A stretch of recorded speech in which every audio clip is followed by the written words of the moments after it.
and welcome to Rainbow Inspirations. My name is Greg Howell, and I'm a volunteer with the Mountain Region of AARP North Carolina.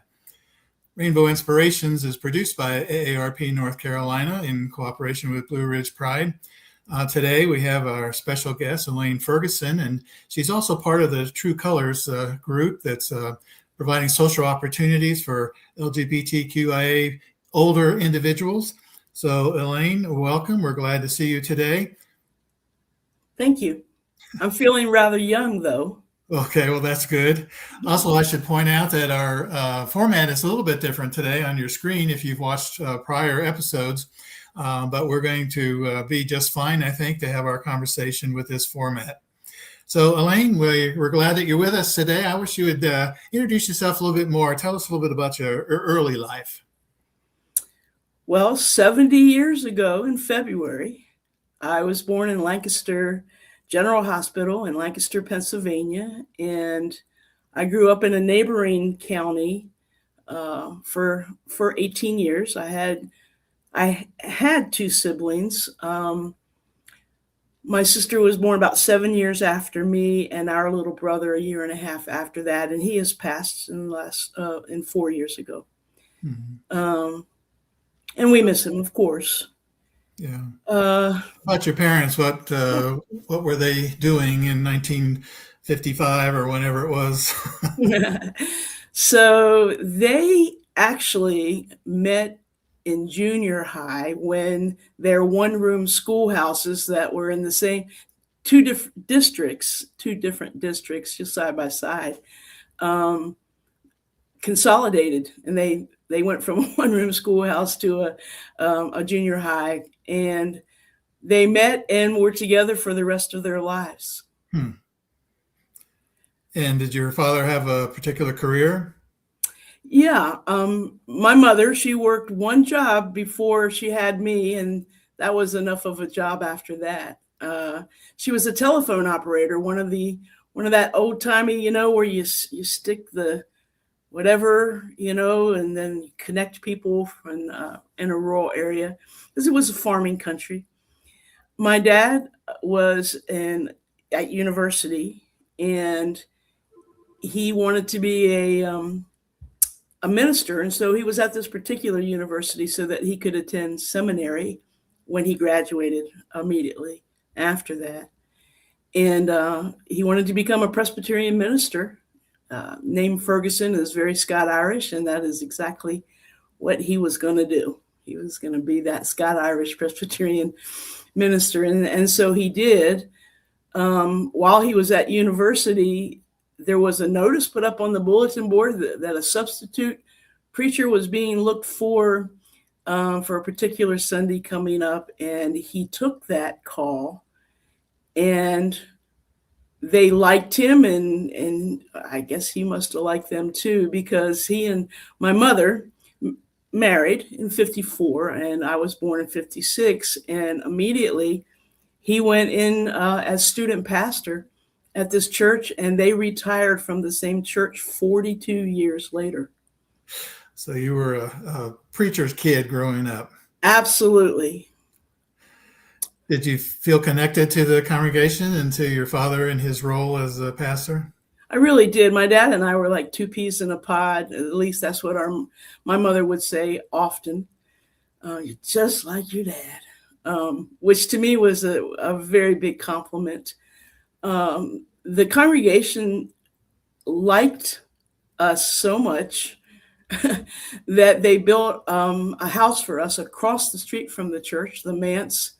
My sister was born, like I said, almost 7 years later, and she was about 2 when that happened. So basically, my dad walked across the street to work, and that's what I saw every morning when I walked out the front door. Yeah. Was the Presbyterian church, and that was just okay with me. My sister, not so much. She was like, "Oh my gosh!" But as she got older. But it was good for me, and I was very doted upon as Reverend and Mrs. Ferguson's little girl. Mm-hmm. Mm-hmm. Well, let's talk a little bit about your self-awareness in those years? Did you have a sense of your identity? Was it something that was on your mind, or how were you feeling about those things? I really was not thinking about it, and um, truly a true definition of a Pollyanna. That's me. Um, Big time Pollyanna. I just did not think about it. But I do remember one incident that occurred in high school, but I didn't remember it for a long time. It came much, much later. I know a friend of mine, or someone who I wanted to be a good friend anyway, was in a bad car accident. And I remember saying to her, I guess maybe at 16, on the phone, I miss you so much, and I want you to know I love you. And in my mind, I think it was coming from a Christian perspective. But years later, at one of our reunions, I'm talking year 30 reunion or something like that, she approached me at the reunion. She says, "Do you remember that time when you called me up in high school and told me you loved me?" And she says, "I'm so sorry. I was rude." Because she said to me, "Don't ever talk to me again." Mm. She said, "I just want you to know that was all on me. I didn't realize I was gay then." So, so that was interesting. It wasn't something that I really was thinking about, and did not date at all. And I, again, thought that was because I was the preacher's kid in a very small community. Um, and looked So, forward to going to college and maybe dating. so you went away to school. You didn't stay in Pennsylvania. Right. Warren Wilson College. I came here 52 years ago. So I've lived in two places. My first 18 in Pennsylvania, and my next 52, I've been right here. Um, Came to Swannanoa. It was a Presbyterian college at the time, and I got a small scholarship, for being the PPK, and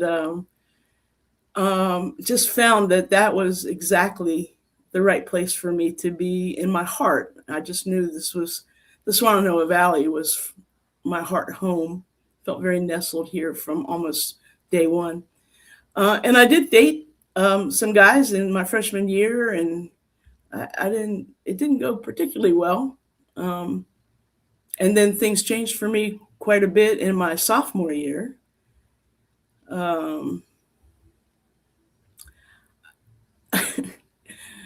for those that are in the gay community, they're going to recognize this little catchphrase, and maybe some people who aren't. But if I'm here to educate you, we had a baby dyke explosion in this very small college in 1975. And it turned out there were quite a few of us that were thinking about our identity, and we kind of just started talking with each other. And once we realized that there was more than one, then we had an opportunity to choose who our suite mates would be in the dorm. And next thing you know, there were quite a few rooms that had, four people, two in on each side of the suite. And so we kind of were able to hang out together, and we didn't really have resistance from the administration, other than when we first started off, and our current roommates, before we realized we could actually be roomed together that next semester, were like, "Well, I don't want to be her roommate, she's Mhm. she thinks she's that lesbian." Did you find that there were opportunities for fellowship with fellow lesbians, or was it the community more geared for male relationships, or how did that work? Um, we we had opportunities to get together on campus, but realized, and there were some fellas that were coming to the same conclusion that we were, that they were gay. And I don't remember exactly how we all found out each other, but again, it's a very small enrollment there. Um, so we decided we would go off campus and see what kind of possibilities there might be for us. And we found one gay bar in a very seedy part of town, and it was a very dark area. And but we had no place, and so we kind of gathered our courage and we went to this bar, and which is no longer in existence. It actually burned down in Asheville. Um, Mostly it was guys until we arrived, and then the Warren Wilson contingency of women, we kind of boosted that. But we did meet some other women there who were coming from other counties in Western North Carolina that were also looking for a place to gather, just a few. And from that excursion, finding that place, we grew. The community in Asheville grew. And as we became stronger in our identity and recognizing that we actually are a group of gay women, we started other kinds of things in Asheville. There was nothing there, for no other organization existed. And so we realized we had to do that on our own. And so we did. We basically were the beginnings of any kind of organized social events. We did at one point try to be a part of the NOW, but we weren't necessarily encouraged to be a part of that. Yeah. And this was the late 70s we're talking about, Yes. when all this was going on. And so it was kind of a groundbreaking time, actually, it sounds like. Very much so. Yeah. Yeah. Well, now that you were at Warren Wilson College and you were coming to terms with your identity, how did that relate with your family back home, your parents, your dad? Well, one Christmas I went home, and in our house, if we had something that was going to the second floor, like a load of clothes or books or whatever, we just kind of put it on the steps, and as we went upstairs, we took it. Well, one Christmas I took home a book called Women Loving Women, and I put it on the steps. Now, did I do that on purpose? Who knows? I wasn't thinking that. But when I got home from visiting someone, my dad approached me and he says, "Honey, do you have a moment to talk?" This is he's very kind of a soft-spoken, gentle kind of a guy. And he said, "What is this book you're reading?" And I said, "Well, stories about women loving women, other women, sisters and mother. Well, I think there might be some other stories in there too." And he said, How are you feeling about that?" And I said, "Well, I realized at that point, because we were close, that trying to get out of it wasn't it just wasn't the right thing." So I said, I am really confused about it. I don't have a clue really what to do next. And so basically what came from that was, and not at that moment, he let that go. And then of course we talked more about it later on, like maybe a year later on. But he says, "Just know that your mother and I love you dearly, and no matter what. And although we don't necessarily approve of that lifestyle, we love you." We found out, my sister and I, my sister came to visit. She was graduating from high school, and she came to visit me here in North Carolina. And she said, "I have something to tell you." And I said, "Oh, I have something to tell you too." And so this was 1980, I believe. And anyway, it turns out we were both wanted to tell each other that we were gay. And whether she had an inkling about it or not, I don't I don't remember. I just know I was in shock because I didn't have a clue. And our experiences were very different in this little high school in Pennsylvania because when she went to the prom, which I didn't go to because I wasn't invited, she went dressed in a tux with a girl. And so there were some repercussions for my mother and dad in our little village.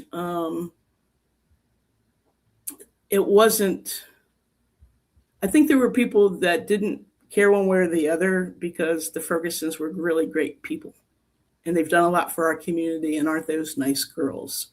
And then there were those that were like, what is happening over there in the manse? Why are there two, 2 out of 3, kids gay? I mean, so it was a problem for our folks, and that was too bad. But then they also had to deal with the fact that they had 2 gay daughters. And so basically they handled it just the same way. We don't approve, but we accept that that's what you're telling us is right for you, and we love you. Were they open to the relationships you had with others and that your sister may have had? As a matter of fact, immediately, because I was in a relationship with a woman who had a son, and I helped raise him from ages 8 to 15, and he calls me mom to this day. And immediately it was like, oh, well, what would, and I won't say his name, but what would my mother say? Well, what would he like for Christmas? When is his birthday? Well, we got to make sure there's a card in the mail for him, and for my partner as well. And they did the same thing for my sister. No matter who we were with or what the circumstances were, they were automatically included. And our partners would go to Pennsylvania with us at Christmas. They were invited to be at the family reunions and all that kind of thing. So, but I never came out to anyone else in my family. So they would show up at the family reunion like, well, who is this person that's with Elaine or with my sister? And like, well, I just didn't want to explain it, I guess. Yeah.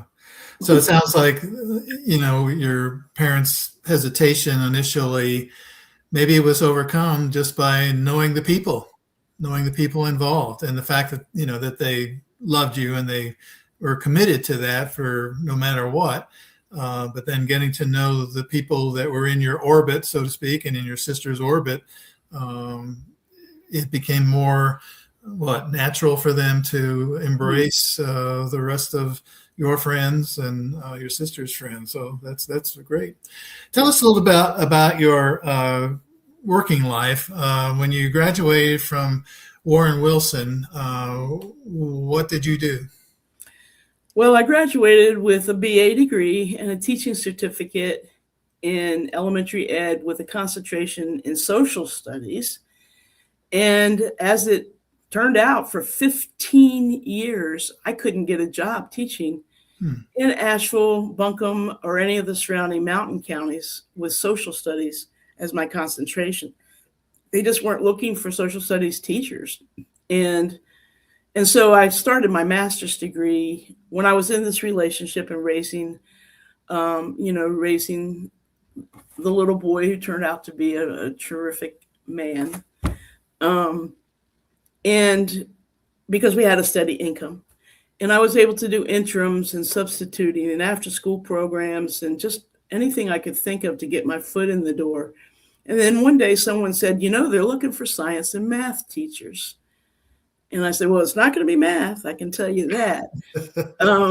But I started my master's one class at a time. The professors from Western Carolina University traveled to UNCA in the evenings so that people from the mountain counties could have a central location to come and work on their master's degree. And I did that. And I was like one class at a time, and it was year 6. And my advisor said, now, Elaine, you do know at year 7, you lose every credit if you don't have your master's. I said, no one told me that. So in 1989, I got my master's in middle grade science. And before I completed that, I had a job teaching science. And that's what I taught for 25 years. Wow, Yeah. 25 years. Mm-hmm. It's funny how we never know exactly what twists and turns and are going to be in our life and where we end up going. So now you are retired. Thank goodness. I say thank goodness because I had to be in the closet and the whole 25 years. And, I started off teaching in Buncombe County, and then I went to the Juvenile Evaluation Center, which was the state job. And from there, I went to another county and taught for the last 17 years. And it's a rural county. And there's just no way in the time in which I was teaching that it was okay for me to come out. Mm. And in the locations that I was, in. So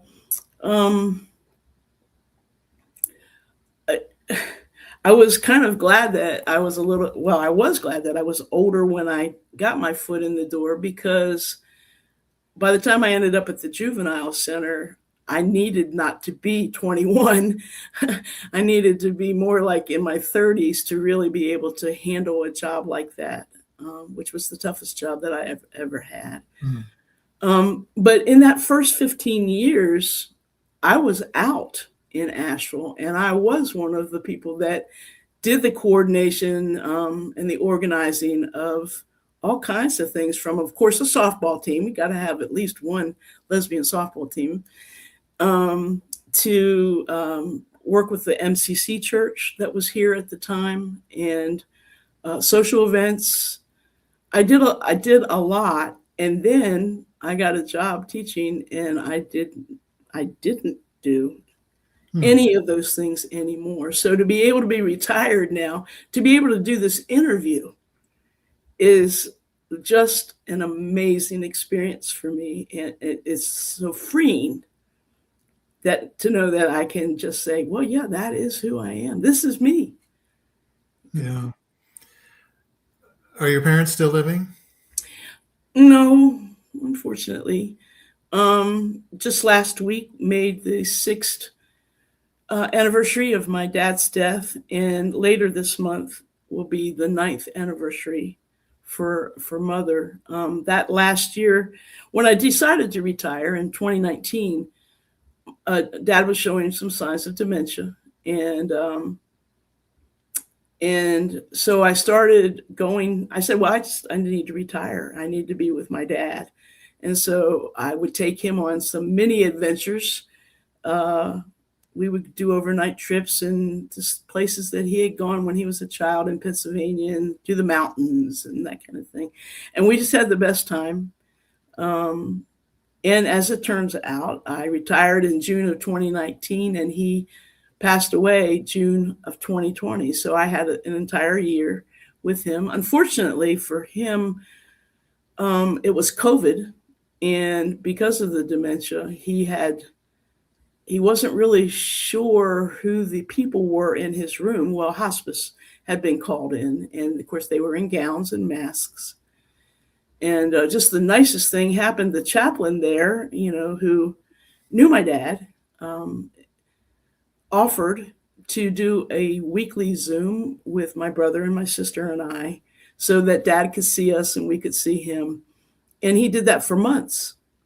It was one of the nicest gifts ever. But he would say, honey, who are these folks that are in my room? Do I know them? And we were able to hopefully to talk him through that. Yeah. But your relationship, I mean, it was you were at peace in your relationship with both your parents, but your dad, of course, you were especially close to. Yeah, absolutely. Absolutely at peace. And I would think that my sister would say the same. Yeah, just an acceptance of the fact that they know they had raised us, and whatever that meant to them, that they had instilled values, and they were still seeing values. Mm-hmm. Right. Right. Of course. So.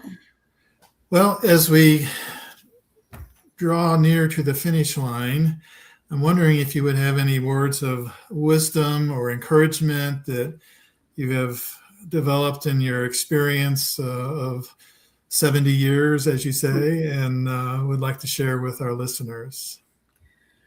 Well, basically, I would say that I have given those words of encouragement and wisdom and hope all the way through this interview. And, the whole thing about life, giving you lemons and making lemonade. I mean, you have to do what you have to do in order to get to where you want to be.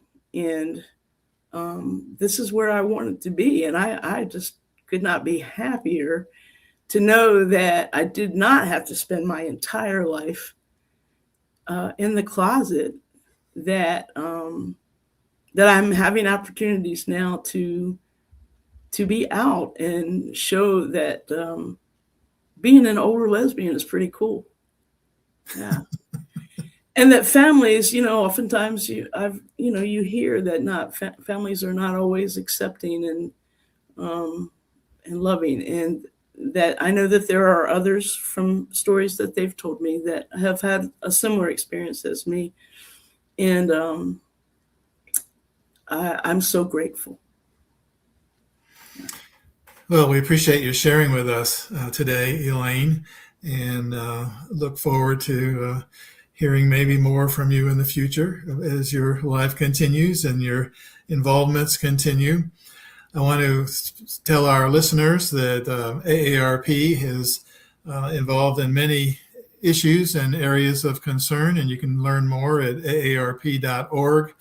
AARP/local will give you insight into some of the activities that are happening here in Western North Carolina. So again, thank you, Elaine, and thank you to our listeners, and we will see you again next time. Thank you.